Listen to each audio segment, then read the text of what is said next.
నమస్కారం ETV news కు స్వాగతం ముఖ్యాంశాలు విశాఖ భూ కుంభకోణంపై నేడు దర్యాప్తు ప్రారంభించనున్న సిట్ 2 నెలల్లో ఏపీ ప్రభుత్వానికి నివేదిక సమర్పణ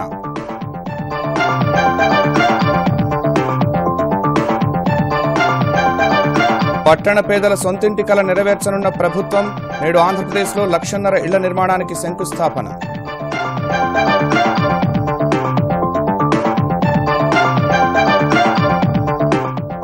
చురుగ్గా కదులుతున్న నైరుతి రుతుపవనాలు తెలంగాణలో విస్తారంగా వర్షాలు పిడుగుపాటుతో 5 మృతి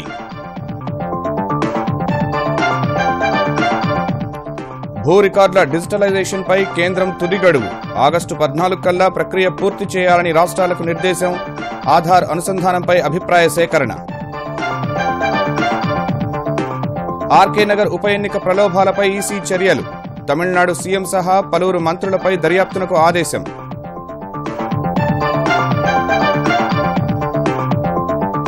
పోర్చుగల్ అడవుల్లో దావాగ్ని భీభత్సం 62కు చేరిన మృతుల సంఖ్య మంటలు ఆర్పేందుకు శ్రమిస్తున్న అగ్నిమాపక సిబ్బంది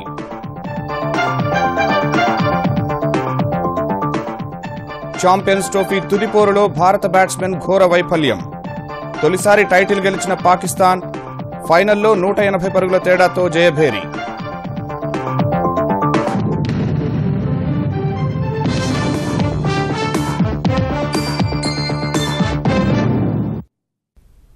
సంచలనం సృష్టించిన విశాఖ భూ కుంభకోణంపై వాస్తవాలను వెలికితీసేందుకు ఆంధ్రప్రదేశ్ ప్రభుత్వం నియమించిన ప్రత్యేక దర్యాప్తు బృందం సిట్ నేటి నుంచి దర్యాప్తు ప్రారంభించనుంది గతంలో సీబీఐ డీఐజీగా పనిచేసిన సీనియర్ ఐపీఎస్ అధికారి వినీత్ బ్రిజ్లాల్ నేతృత్వంలోని ఈ బృందంలో విశాఖపట్నం జాయింట్ కలెక్టర్ సృజన సహా మరికొంతమంది సభ్యులుగా ఉన్నారు ఆరోపణలపై సమగ్రంగా దర్యాప్తు చేసి 2 నెలల్లో విచారణ నివేదికను ప్రభుత్వానికి అందజేయనున్నారు విశాఖపట్నం భూ కుంభకోణం వ్యవహారంలో ఇప్పటివరకు పోలీసులు 3 కేసులు నమోదు చేశారు 270 ఎకరాల భూమి వివరాలను మార్పిడి చేసినట్లు ప్రాథమికంగా గుర్తించారు దర్యాప్తు ప్రక్రియలో భాగంగా ప్రజలు రాజకీయ నేతల నుంచి సిట్ ఫిర్యాదులు స్వీకరించనుంది భూములు ట్యాంపరింగ్ జరిగాయని భావించే వారెవరైనా తమ వద్ద ఉన్న ఆధారాలతో ప్రత్యేక దర్యాప్తు అధికారులను కలిసి వివరాలు అందించవచ్చు కుంభకోణంలో దోషులు ఎంతటివారున్నా వదిలే ప్రసక్తే లేదని ఏపీ డీజీపీ స్పష్టం చేశారు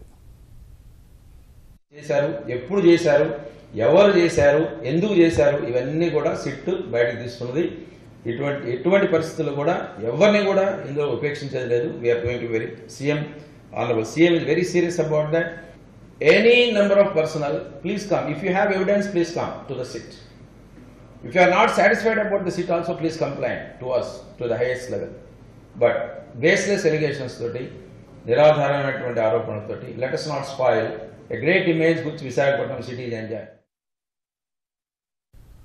భూ రికార్డుల డిజిటలైజేషన్ నిర్దేశించిన గడువులోపు పూర్తి చేయాలని రాష్ట్రాలకు కేంద్రపాలిత ప్రాంతాలకు కేంద్ర ప్రభుత్వం నిర్దేశించింది వ్యవసాయేతర ఇళ్ల స్థలాలు సొసైటీల స్థలాలు ఇలా స్థిరాస్తుల రికార్డులు ఏవైనా ఆగస్టు 14వ తేదీ నాటికి ఈ ప్రక్రియ పూర్తి చేయాలని స్పష్టం చేసింది ఆయా స్థిరాస్తులను యజమానుల ఆధార్ సంఖ్యలతో అనుసంధానం చేయాలని యోచిస్తున్న కేంద్రం అలా అనుసంధానం కాని భూముల్ని బినామీ చట్టం 2016 కింద అటాచ్ చేయాలని భావిస్తోంది దీనిపై సూచనలను ప్రధాని కార్యాలయానికి పంపాలని రాష్ట్రాలను కేంద్రం కోరింది నకిలీ ధృవీకరణ పత్రాలు సృష్టించి ఒకరి ఆస్తులను మరొకరు రిజిస్ట్రేషన్ చేయించుకోవడం వంటివి ఈ మధ్యకాలంలో ఎక్కువైన నేపథ్యంలో భూముల రికార్డుల్లో మార్పులు చేర్పులు చేసేందుకు వీలు లేకుండా 1950 నుంచి ఇప్పటి వరకు అన్ని రికార్డులను డిజిటలైజేషన్ చేయాలని కేంద్రం ఆదేశించడం గమనార్హం ఆంధ్రప్రదేశ్లో పట్టణ పేదలకు సొంతింటి కల నెరవేరబోతోంది బస్తీల్లో మురికి కూపాల్లో మగ్గుతున్న వారి కోసం భారీ స్థాయిలో ఇళ్ల నిర్మాణ కార్యక్రమానికి నేడు అంకురార్పణ జరగనుంది రాష్ట్ర వ్యాప్తంగా 1.5 లక్షల ఇళ్ల నిర్మాణానికి నేడు విజయవాడలో ముఖ్యమంత్రి చంద్రబాబు కేంద్ర మంత్రి వెంకయ్య చేతుల మీదుగా శంకుస్థాపన చేయనున్నారు ఏపీలోని వివిధ ప్రాంతాల్లో మంత్రులు స్థానిక ప్రజాప్రతినిధులు ఈ కార్యక్రమాన్ని లాంఛనంగా ప్రారంభించనున్నారు ఆంధ్రప్రదేశ్లో పట్టణ పేదల ఇళ్ల నిర్మాణానికి ఎట్టకేలకు మోక్షం లభించింది అద్దె ఇళ్లలో బతికిడుస్తున్న వారితో పాటు అరకొర సౌకర్యాలతో బస్తీల్లో నెట్టుకొస్తున్న కష్టజీవుల కల నెరవేరనుంది కేంద్రం సహకారంతో ఒకేసారి 1.5 లక్షల ఇళ్ల నిర్మాణానికి ఏపీ సర్కారు శ్రీకారం చుట్టనుంది విజయవాడలోని తుమ్మలపల్లి కళాక్షేత్రంలో ముఖ్యమంత్రి చంద్రబాబు వెంకయ్యనాయుడు రిమోట్ కంట్రోల్ ద్వారా గృహాల నిర్మాణానికి శంకుస్థాపన చేయనుండగా ఆయా నగరాలు పట్టణాల్లో మంత్రులు స్థానిక ప్రజాప్రతినిధులు ఇళ్ల నిర్మాణాన్ని ప్రారంభిస్తారు అత్యాధునిక సాంకేతిక పరిజ్ఞానంతో అత్యంత నాణ్యమైన ఇళ్ల నిర్మాణం చేపట్టాలని ఏపీ ప్రభుత్వం నిర్ణయించింది. పాలీవుడ్తో నాణ్యమైన కిటికీలు, తలుపులు ఏర్పాటు చేయనున్నారు. ప్రీ ఫ్యాబ్రికేటెడ్ విధానంలో ఎక్కువ ఇళ్లను తక్కువ సమయంలో నిర్మించనున్నారు. ఎక్కడా ఎలాంటి ఇళ్లు నిర్మించాలనే విషయంలో అవగాహన కోసం ఇప్పటికే విజయవాడ శివార్లలో కొన్ని నమూనా గృహాల్ని నిర్మించారు. హాలు, పడక గదుల్లో వర్టిఫైడ్ టైల్స్, వంటగదిలో గ్రానైట్ రాళ్లను వేయనున్నారు. ఇప్పటికే 1,10,000 గృహాల నిర్మాణానికి టెండర్లు పూర్తయ్యాయి. మిగిలిన వాటికి కొద్ది రోజుల్లోనే టెండర్ల ప్రక్రియ పూర్తి చేయనున్నారు. 50 mm థర్మోకోల్ పెట్టి వాల్కి బోత్ సైడ్స్ 50 mm కాంక్రీట్ చేస్తారు. కాంక్రీట్ అంటే దాని కాంక్రీట్కి ఏంటంటే గన్తో యాక్చువల్గా స్ప్రే చేస్తారు. It is a very strong. Slab వచ్చి మనం కన్వెన్షన్ మెథడ్లో వేసుకోవచ్చు.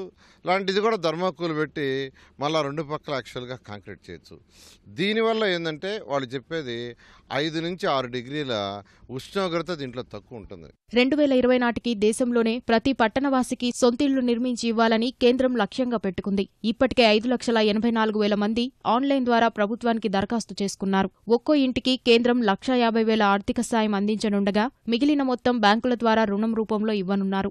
బహుళ అంతస్తుల భవనాలు నిర్మించి వాటిలో పేదలకు ప్లాట్లు ఇవ్వాలన్నది ప్రభుత్వం యోచన. పట్టణాల్లోని బస్తీలు, మురికివాడల్లో పేదల ఇళ్ల స్థానాల్లో ఈ బహుళ అంతస్తుల భవనాలను నిర్మించనున్నారు. విజయవాడ, తిరుపతి నగరాల్లో ఈ తరహా నిర్మాణాల కోసం సంస్థల ఎంపిక కూడా పూర్తయింది. నైరుతి రుతుపవనాలు క్రియాశీలకంగా మారడం వల్ల తెలంగాణ వ్యాప్తంగా జోరుగా వర్షాలు కురుస్తున్నాయి. పిడుగుపాటుకు వివిధ ప్రాంతాల్లో 5 మృతి చెందగా జడ్చర్లలో 10 సెంటీమీటర్ల అత్యధిక వర్షపాతం నమోదైంది. ప్రధాన రహదారిపైకి భారీగా వరద నీరు చేరింది. పాత బస్టాండ్ రోడ్డులో ఇంటి ప్రహరీ గోడ కూలి లక్ష్మి అనే మహిళ మృత్యువాత పడింది. సంగారెడ్డి జిల్లాలో వాగులు, వంకలు పొంగాయి. లోతట్టు ప్రాంతాలు నీట మునిగాయి. మంచిర్యాల జిల్లా గంగారంలో 2 వ్యక్తులు చెట్టు కింద సేద తీరుతుండగా పిడుగుపడి అక్కడికక్కడే మృతి చెందారు. వనపర్తి జిల్లా తాండూరు మండలం గన్యాగులలో పద్మ, మద్దూరు మండలం చింతలదిన్నెకు చెందిన సత్యమ్మ పిడుగుపాటుకు బలయ్యారు. సంగారెడ్డి జిల్లాలో వాగులు, వంకలు జలకళతో పరవళ్లు తొక్కాయి. హైదరాబాద్లో ఏకధాటిగా కురుస్తున్న వర్షానికి రహదారులు జలమయమయ్యాయి. వాహనదారులు ట్రాఫిక్ రద్దీతో ఇక్కట్లు ఎదుర్కొన్నారు. ఓరుగల్లులోనూ గంటపాటు ఉరుములు మెరుపులతో వరుణదేవుడు ప్రతాపం చూపాడు. నైరుతి రుతుపవనాల ప్రభావంతో ఆంధ్రప్రదేశ్లో విస్తారంగా వర్షాలు కురుస్తున్నాయి. గుంటూరు జిల్లా నర్సరావుపేటలో ఉరుములతో కూడిన భారీ వర్షం కురిసింది. పట్టణ వీధుల్లో నీరు పెద్ద ఎత్తున నిలిచిపోయింది. రొంపిచెర్ల, నకరేకల్లు మండలాల్లోనూ భారీ వర్షం కురిసింది. ప్రకాశం జిల్లాలోనూ ఉరుములతో కూడిన భారీ వర్షం పడింది. ఎర్రగొండపాలెంలో పెద్ద ఎత్తున కురిసిన వర్షానికి పొలాల్లోకి నీరు చేరింది. పంట సాగుకు ముందే వర్షాలు కురవడంతో రైతులు హర్షం వ్యక్తం చేస్తున్నారు. ఆర్కే నగర్ ఉప ఎన్నిక సందర్భంగా ఓటర్లకు పెద్ద మొత్తంలో నగదు పంపిణీ చేసిన వ్యవహారంలో తమిళనాడు ముఖ్యమంత్రి పళనిస్వామితో పాటు పలువురు మంత్రులపై పోలీసులు కేసు నమోదు చేయాలని ఆ రాష్ట్ర ప్రధాన ఎన్నికల అధికారికి కేంద్ర ఎన్నికల సంఘం ఆదేశాలు జారీ చేసింది. ఉప ఎన్నిక రద్దుపై సమాచార హక్కు చట్టం కింద ఈసీని సమాచారం కోరిన న్యాయవాది వైరకన్నన్ ఎన్నికల సంఘం ఇచ్చిన సమాధానంతో మద్రాస్ హైకోర్టులో పిటిషన్ దాఖలు చేశారు. సీఎం పళనిస్వామి, కొందరు మంత్రులు, అన్నాడీఎంకే అమ్మవర్గం అభ్యర్థి దినకరన్లపై ఎఫ్ఐఆర్ నమోదు చేయాలని ఉన్నత న్యాయస్థానాన్ని కోరారు. ఈ నెల 20వ తేదీన ఆ పిటిషన్ విచారణకు రానున్న వేళ ఎఫ్ఐఆర్ నమోదుకు ఈసీ ఆదేశాలు జారీ చేసింది. జయలలిత మరణంతో ఆర్కే నగర్లో ఉప ఎన్నిక అనివార్యమైంది. మరోవైపు తమిళనాడు ప్రభుత్వాన్ని ఎవరూ పడగొట్టలేరని, పూర్తికాలం అన్నాడీఎంకే అధికారంలో కొనసాగుతుందని ఆ పార్టీ నేత, లోక్సభ ఉపసభాపతి తంబిదురై వ్యాఖ్యానించారు. పోర్చుగల్లో కార్చిచ్చు బీభత్సం కారణంగా మరణించిన వారి సంఖ్య 62కు చేరింది. మరో 50 మందికి పైగా గాయపడగా మృతుల సంఖ్య మరింత పెరిగే ప్రమాదముంది. పెడ్రోగావ్ గ్రాండే ప్రాంతంలో శనివారం రేగిన కార్చిచ్చు క్షణాల్లోనే వ్యాపించింది. 40 డిగ్రీలు దాటిన ఉష్ణోగ్రతలకు బలమైన గాలులు తోడవగా వందలాది ఎకరాల అడవి దగ్ధమైంది. నీలగిరి తైలం, దేవదారు వృక్షాలతో అప్పటి వరకు పచ్చగా ఉన్న ప్రాంతమంతా బూడిదమయమైంది. అటవీ ప్రాంతంలో నివాసం ఉంటున్నవారు, అక్కడి నుంచి ఇతర ప్రదేశాలకు కార్లలో వెళుతున్నవారు సజీవ దహనమయ్యారు. అంతకంతకు చెలరేగుతున్న కార్చిచ్చును ఆర్పేందుకు దాదాపు 2,000 మంది అగ్నిమాపక సిబ్బంది శ్రమిస్తున్నారు. అటవీ ప్రాంతంలోని ఇళ్లలో ఉన్నవారిని సురక్షిత ప్రదేశాలకు తరలిస్తూ ఎక్కడైనా మృతదేహాలు ఉన్నాయేమోనని గాలిస్తున్నారు. పెను విషాదంతో చెలించిపోయిన పోర్చుగల్ ప్రధాని యాంటోనియో కోస్టా 3 రోజులు సంతాప దినాలు ప్రకటించారు. పోర్చుగల్ కార్చిచ్చుతో భారీగా ప్రాణనష్టం జరగడంపై ప్రధాని నరేంద్ర మోదీ దిగ్భ్రాంతి వ్యక్తం చేశారు. ఆ దేశ ప్రజలకు ప్రగాఢ సానుభూతి తెలిపారు. లండన్లో జరిగిన అనుమానిత ఉగ్రదాడిలో 10 మందికి పైగా గాయపడ్డారు. స్థానిక కాలమానం ప్రకారం ఆదివారం అర్ధరాత్రి సెవెన్ఫిన్స్ బర్రీ పార్క్ ప్రాంతంలో పాదచారులపైకి ఓ వాహనం దూసుకెళ్లగా అనేక మంది గాయపడ్డారు. మిగిలిన వారు తీవ్ర ఆందోళనకు గురై పరుగులు తీశారు. సమాచారం అందుకున్న అధికారులు వెంటనే సహాయ చర్యలు చేపట్టారు. క్షతగాత్రుల్ని ఆసుపత్రికి తరలించారు. వ్యాన్ డ్రైవర్ను అరెస్టు చేసి ప్రశ్నిస్తున్నారు. ఇది సాధారణ ప్రమాదమా లేక ఉద్దేశపూర్వకంగా జరిగిన దాడా అన్న కోణంలో దర్యాప్తు చేస్తున్నారు. రంజాన్ సందర్భంగా ఫిన్స్బరీ పార్క్ మసీదులో ప్రార్థనలు చేసి బయటకు వస్తుండగా ఈ ప్రమాదం జరిగినట్లు తెలిసింది. ఉగ్రవాదులు ఇటీవల పంధా మార్చి ట్రక్కుతో పాదచారులపైకి దూసుకెళ్లి ప్రాణాలు బలిగొంటున్నారు. మార్చి 22న లండన్ పార్లమెంటు సమీపంలో ఇదే తరహా దాడి చేసిన ఓ దుండగుడు 5గురిని బలిగొన్నాడు. ఈ విషాదం నుంచి తేరుకోకముందే ఈ నెల 6న లండన్ వంతెనపై మరో ఉగ్రదాడి జరిగింది. 3 ముష్కర్లు ట్రక్కుతో పాదచారులపైకి దూసుకెళ్లి తర్వాత బోరో మార్కెట్లో కత్తులతో దాడికి దిగగా 8 మంది మరణించారు. ఈ ఘటనల నేపథ్యంలో లండన్ ఫిన్స్బరీ పార్క్ ప్రాంతంలో జరిగిన ప్రమాదం అందరినీ తీవ్ర ఆందోళనకు గురిచేసింది. ఆంధ్రప్రదేశ్లో రేషన్ కార్డుపై ఇచ్చే సరుకుల జాబితాను పెంచనున్నట్లు ఏపీ పౌర సరఫరాల శాఖ మంత్రి ప్రత్తిపాటి పుల్లారావు వెల్లడించారు. పంచదారపై ఇచ్చే రాయితీని కేంద్రం నిలిపివేసిన నేపథ్యంలో ఆ భారాన్ని రాష్ట్ర ప్రభుత్వమే భరించడంపై త్వరలోనే నిర్ణయం తీసుకుంటామని గుంటూరు జిల్లా మంగళగిరిలోని పౌర సరఫరాల శాఖ గోదాముల్ని ఆకస్మికంగా తనిఖీ చేసిన సందర్భంగా చెప్పారు. రంజాన్ తోఫా కింద 12 లక్షల కుటుంబాలకు 515 కోట్ల రూపాయల ఖర్చుతో నేటి నుంచి పంపిణీ చేయనున్న సరుకుల్ని పరిశీలించిన పుల్లారావు నాణ్యత తగ్గితే కఠిన చర్యలు తప్పవని హెచ్చరించారు. క్యాష్ ఇచ్చేటువంటి ఆలోచన ఈ ప్రభుత్వానికి లేదు. 3 నెలలు వరుసగా తీసుకున్నటువంటి వాళ్లకు కూడా తెల్ల కార్డు ఇతర ప్రయోజనాలు వాడుకునేటువంటి దానికి కూడా వెసులుబాటు కల్పించాలనేటువంటిది ప్రభుత్వం యొక్క ఆలోచన. కాబట్టి బియ్యం కంటిన్యూగా ఇస్తాము. బియ్యం తోడు ఇతర కూడా వస్తువులను కూడా యాడ్ చేసి డీలర్లకు కూడా జీవనోపాధి పోకుండా ఈ ప్రభుత్వం చర్యలు తీసుకుంటుంది. నెక్స్ట్ మంత్ దీని మీద ఒక తుది నిర్ణయం కూడా తీసుకుంటుంది. ఉమ్మడి హైకోర్టు విభజనపై సత్వరమే నిర్ణయం తీసుకోవాలని కేంద్ర న్యాయశాఖ సహాయ మంత్రి పీపీ చౌదరికి తెలంగాణ న్యాయశాఖ మంత్రి ఇంద్రకరణ్ రెడ్డి విజ్ఞప్తి చేశారు. హైకోర్టు విభజనపై తెలంగాణ శాసనసభ ఇప్పటికే తీర్మానం చేసి కేంద్రానికి పంపిన విషయాన్ని పీపీ చౌదరిని హైదరాబాద్లో కలిసిన సందర్భంగా గుర్తు చేశారు. న్యాయశాఖకు సంబంధించిన మరికొన్ని విజ్ఞప్తులపై కేంద్ర మంత్రి సానుకూలంగా స్పందించారని భేటీ తర్వాత ఇంద్రకరణ్ రెడ్డి చెప్పారు. హైకోర్టు బైఫర్కేషన్ సత్వరంగా చేపట్టాలి. ఇప్పటికే 3 సంవత్సరాలు అయిపోయింది హైకోర్టు. మరి మీరు దీనిపైన నిర్ణయం తీసుకోవాలని చెప్పి కూడా గతంలో గౌరవ ముఖ్యమంత్రి గారు కూడా ప్రధానమంత్రితో అదేవిధంగా చీఫ్ జస్టిస్ ఆఫ్ ఇండియా గారితో కూడా మాట్లాడడం జరిగింది. దాన్ని తొందరగానే నిర్ణయం తీసుకుంటే బాగుంటుందని చెప్పి చెప్పడం జరిగింది. అదేవిధంగా జడ్జెస్ రేషియో విషయంలో కానీ మరి హైకోర్టులో ఉన్నటువంటి స్టాఫ్ నియామకాలు కానీ అదేవిధంగా నిధుల కొరత విషయంలో కానీ గవర్నమెంట్ ఆఫ్ ఇండియా ఇచ్చే నిధులు కోర్ట్స్ కన్స్ట్రక్షన్ గురించి ఇతర పరికరాల గురించి వాళ్ళు ఇవ్వాల్సిన డబ్బు ఇవ్వాలని చెప్పినాం. అది కూడా తొందరగానే ఇప్పిస్తామని కూడా చెప్పడం కూడా జరిగింది. తెలంగాణ ఉద్యమ ఆకాంక్షలకు అనుగుణంగా తెరాస ప్రభుత్వ పాలన సాగడం లేదని రాజకీయ ఐకాస చైర్మన్ ఆచార్య కోదండరాం విమర్శించారు. ప్రస్తుత పరిస్థితులు సహా తెలంగాణ అభివృద్ధికి ఉన్న అవకాశాలు, ప్రత్యామ్నాయాల్ని ప్రజలకు వివరించేందుకు ఈ నెల 21 నుంచి అమరుల స్ఫూర్తి యాత్ర చేపడుతున్నట్లు రాజన్న సిరిసిల్ల జిల్లా వేములవాడలో చెప్పారు. సంగారెడ్డి నుంచి ప్రారంభమయ్యే 4 రోజుల యాత్రను ప్రజలు విజయవంతం చేయాలని కోదండరాం కోరారు. ఉపాధి ఉద్యోగ అవకాశాల కల్పన కోసం ఏ రకమైన దృష్టి లేదు. యువత ఇవాళ బతుకుదెరువు లేక చాలా ఇబ్బంది పడుతున్నారు. రైతుల పరిస్థితి కూడా అదే రకంగా ఉంది. ఆత్మహత్యలు ఆగుతలేవు. ఈ నేపథ్యంలో మిగతా విధానాల అమలు కూడా నిజానికి ఏమాత్రం ప్రజలకు ఒక భరోసానిచ్చే విధంగా కూడా మనకు కనబడటం లేదు. ప్రభుత్వాసుపత్రుల్లో మహాప్రస్థానం వాహన సేవలను రేపటి నుంచి ప్రారంభిస్తామని ఆంధ్రప్రదేశ్ వైద్య ఆరోగ్య శాఖ ముఖ్య కార్యదర్శి పూనం మాలకొండయ్య తెలిపారు. ఆసుపత్రిలో చనిపోయిన వారి మృతదేహాలను ప్రత్యేక వాహనాల్లో ప్రభుత్వం ఉచితంగా వారి ఇంటి వద్దకే చేర్చుతుందని ఆమె వివరించారు. అనంతపురం జిల్లా పుట్టపర్తిలోని సత్యసాయి సూపర్ స్పెషాలిటీ ఆసుపత్రిని పరిశీలించిన ఆమె రోగులకు అందుతున్న ఉచిత సేవల గురించి తెలుసుకున్నారు.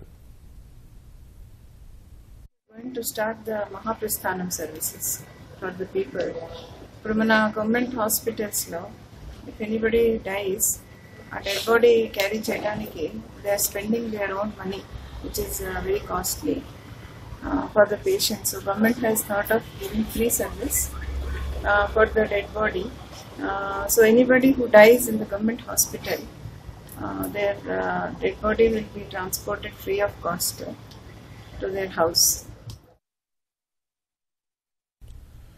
Indonesia super series badminton tourney తెలుగుతేజం కిదాంబి శ్రీకాంత్ సొంతం చేసుకోవడంతో అతని స్వస్థలం గుంటూరు చంద్రమౌళి నగర్లో ఆనందోత్సాహాలు వెల్లువెత్తాయి. 2014లో చైనా సూపర్ సిరీస్ టైటిల్ నెగ్గిన శ్రీకాంత్ 2015లో ఇండియా సూపర్ సిరీస్లో విజేతగా నిలిచాడు. తాజా విజయంతో అతని సూపర్ సిరీస్ టైటిళ్ల సంఖ్య 3కు చేరింది. ఈ విజయం వెనుక తమ కుమారుడి కృషితో పాటు కోచ్ గోపీచంద్ పాత్ర ఉందని శ్రీకాంత్ తల్లిదండ్రులు వ్యాఖ్యానించారు. మావాడు ఈ స్టేజ్లో ఉన్నాడంటే మెయిన్ వాళ్ళ సార్ గోపీచంద్ గారికి నేను చెప్పాలా. ఎందుకంటే ఆయన పట్టుదల, ఆయన క్రమశిక్షణ, ఆయన వీళ్ళ మీద పెట్టిన శ్రద్ధ, అది పిల్లవాడిని ఇంత తీసుకొచ్చారు. ప్లేయర్గా ఎవరికైనా ఒలింపిక్స్లో మెడల్ సాధించాలని. మొన్న ఒలింపిక్స్లో క్వార్టర్స్లో మిస్ అయింది. నెక్స్ట్ టైం ఒలింపిక్స్లో మెడల్ సాధించాలన్నది మా ఆశ. ఎప్పుడు కూడా పొద్దున్నే మీరు లేవండి, రెడీ అవ్వండి, వెళ్ళండి అని ఎప్పుడూ మేము చెప్పలేదు. సో వాళ్ళు రెడీ అయ్యి వెళ్ళి ప్రాక్టీస్ చేసుకుని వచ్చి స్కూల్కి వెళ్ళి మళ్ళీ సాయంత్రం వచ్చి ప్రాక్టీస్కి వెళ్ళేవాళ్ళు. వచ్చి చదువుకొని వర్క్ చేసుకొని పడుకునేవాళ్ళు. ఫస్ట్ నుంచి కూడా ఒక పద్ధతిగానే వాళ్ళు ఉండబట్టి ఈరోజు ఇంత పేరు రావడానికి కూడా కారణమైంది. వైద్య రంగంలో మరిన్ని పెట్టుబడులు రావాల్సిన అవసరం ఉందని రాష్ట్రపతి ప్రణబ్ ముఖర్జీ అభిప్రాయపడ్డారు. దేశంలో ప్రత్యేకించి గ్రామీణ ప్రాంతాల్లో వైద్య సేవలకు సరైన మౌలిక వసతులు, సరిపడా సిబ్బంది అందుబాటులో లేకపోవడంపై ఆయన ఆవేదన వ్యక్తం చేశారు. పెట్టుబడుల రాకతో ఈ లోటు భర్తీ అవుతుందని కర్ణాటకలోని ఉడిపిలో సూపర్ స్పెషాలిటీ ఆసుపత్రికి భూమి పూజ చేసిన సందర్భంగా ఆశాభావం వ్యక్తం చేశారు. అంతర్జాతీయ ప్రమాణాల ప్రకారం ప్రతి 1000 మంది జనాభాకు ఒక వైద్యుడు అవసరం కాగా భారత్లో ప్రతి 1700 మందికి ఒక వైద్యుడు మాత్రమే ఉండడంపై రాష్ట్రపతి తీవ్ర అసంతృప్తి వెలిబుచ్చారు. అందరికీ అందుబాటులో ఉండే చౌకైన వైద్య వ్యవస్థ దేశానికి అవసరమన్నారు. ఇటీవల కొన్ని చోట్ల వైద్యులు, ఆసుపత్రి సిబ్బందిపై దాడులు జరగడాన్ని ప్రణబ్ ముఖర్జీ ఖండించారు. వైద్యుల్ని నమ్మలేకపోతే ఇంకెవరిని విశ్వసిస్తారని ప్రశ్నించారు. ఉడిపిలోని 800 ఏళ్ల నాటి శ్రీకృష్ణ ఆలయాన్ని సందర్శించిన రాష్ట్రపతి తర్వాత కొల్లూరులోని మూకాంబిక ఆలయంలోనూ పూజలు చేశారు. రాజకీయ ప్రవేశం ఖాయమని ఇటీవలే సంకేతాలిచ్చిన తమిళ సూపర్ స్టార్ రజనీకాంత్ నదుల అనుసంధానం విషయంలో అండగా నిలుస్తామని రైతులకు హామీ ఇచ్చారు. అన్నదాతల సమస్యలు పరిష్కరించాలన్న డిమాండ్తో ఢిల్లీలో వినూత్న నిరసనలు చేపట్టి అందరి దృష్టిని ఆకర్షించిన రైతు సంఘం నేత అయ్యకన్ను నేతృత్వంలోని కర్షకుల బృందంతో రజనీకాంత్ చెన్నైలో సమావేశమయ్యారు. నదుల అనుసంధానంపై ముందడుగు పడేలా చూడాలన్న తమ అభ్యర్థనను ప్రధాని నరేంద్ర మోదీ దృష్టికి తీసుకెళ్తానని రజనీ చెప్పినట్లు రైతు సంఘాల నేతలు వెల్లడించారు. మహానది, గోదావరి, కృష్ణా, పాలారు, కావేరీ వంటి నదుల్ని తొలుత జోడించాల్సి ఉందన్న రజనీ ఈ ప్రాజెక్టు కోసం తన వంతుగా ₹1 కోటి ఇచ్చేందుకు సిద్దపడ్డారని వివరించారు. అయితే ఆ మొత్తాన్ని నేరుగా ప్రధానికి అందించాలని కోరినట్లు రైతు సంఘాల నేతలు చెప్పారు. ఐసీసీ ఛాంపియన్స్ ట్రోఫీ తుదిపోరులో భారత క్రికెట్ జట్టు పరాజయంతో అభిమానులు తమ ఆగ్రహాన్ని టీవీలపై చూపించారు. ఉత్తరప్రదేశ్లోని కాన్పూర్, ఉత్తరాఖండ్లోని హరిద్వార్, గుజరాత్లోని అహ్మదాబాద్, కర్ణాటకలోని గుల్బర్గాలో క్రికెట్ అభిమానులు రోడ్లపైకి టీవీలు తీసుకొచ్చి పగలగొట్టారు. ముంబైకి చెందిన కొందరు అభిమానులు మాత్రం గెలుపోటములు సహజమేనంటూ క్రీడా స్ఫూర్తిని ప్రదర్శించారు. పాక్ జట్టును అభినందించారు. మరోవైపు ఛాంపియన్స్ ట్రోఫీ తుదిపోరులో భారత జట్టు ఓటమి నేపథ్యంలో అవాంఛనీయ ఘటనలు జరగవచ్చని అనుమానించిన జార్ఖండ్ పోలీసులు రాంచీలోని మహేంద్ర సింగ్ ధోని నివాసం వద్ద భద్రతను కట్టుదిట్టం చేశారు.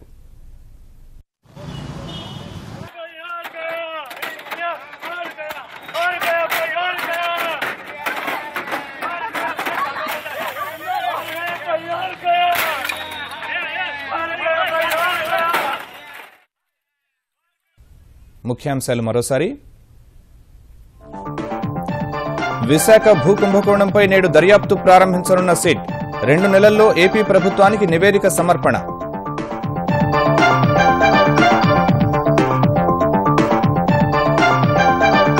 పట్టణ పేదల సొంతింటి కల నెరవేర్చనున్న ప్రభుత్వం. నేడు ఆంధ్రప్రదేశ్లో 1.5 లక్షల ఇళ్ల నిర్మాణానికి శంకుస్థాపన.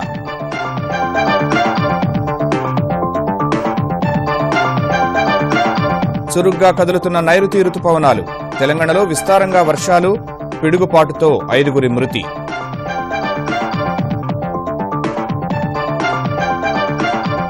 భూ రికార్డుల డిజిటలైజేషన్పై కేంద్రం తుది గడువు. ఆగస్టు 14 కల్లా ప్రక్రియ పూర్తి చేయాలని రాష్ట్రాలకు నిర్దేశం. ఆధార్ అనుసంధానంపై అభిప్రాయ సేకరణ. ఆర్కే నగర్ ఉప ఎన్నిక ప్రలోభాలపై ఈసీ చర్యలు. తమిళనాడు సీఎం సహా పలువురు మంత్రులపై దర్యాప్తునకు ఆదేశం.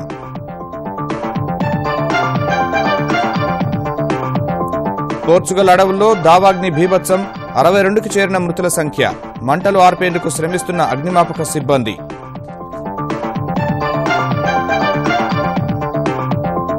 ఛాంపియన్స్ ట్రోఫీ తుదిపోరులో భారత బ్యాట్స్మెన్ ఘోర వైఫల్యం. తొలిసారి టైటిల్ గెలిచిన పాకిస్తాన్ ఫైనల్లో 180 పరుగుల తేడాతో జయభేరి.